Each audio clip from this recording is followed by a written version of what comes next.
طلبہ کی جماعت طالبان متعارف کرائی. دوسرا گروہ کیوں پیچھے رہتا, وہ ان کی جماعت طلاب کرنے لگا.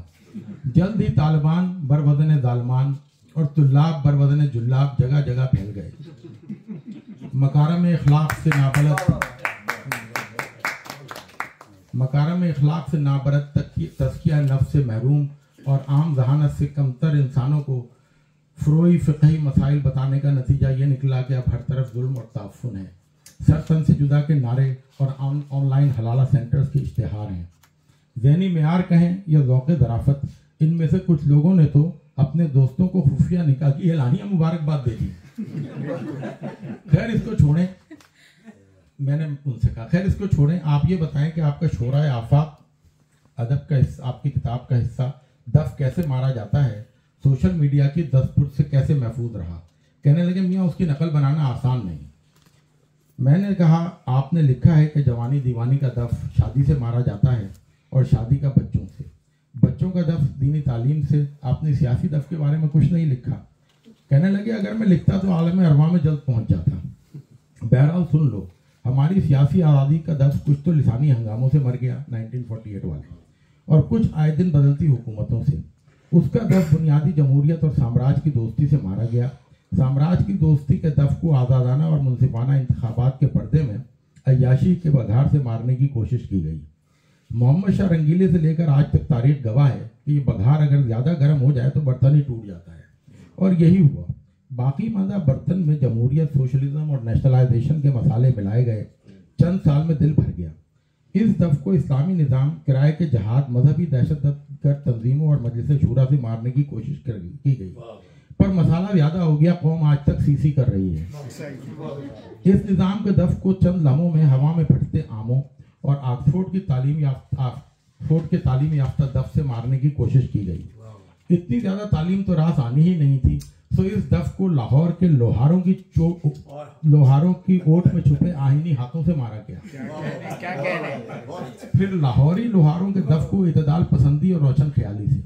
بالآخر یہ نتیجہ نکلا کہ اب تبدیلی کے دف کی ضرورت ہے, مگر اس کو خود ہی تبدیل کر کے فارم 47 اور 26ویں ترمیم سے مار دیا. میں نے یہ ضرور لکھا تھا کہ دف کا مرنا کھیل نہیں ہے, مرتے مرتے مرتا ہے. مگر صاحبوں, جب ایسے تجربات ایک ہی ملک پر کیے جائیں تو باقی سب دف تو باقی رہتے ہیں. قومی خود مختاری, معاشی غیرت اور حمیت اور اقتصادی آزادی کے دف ضرور مر جاتے ہیں.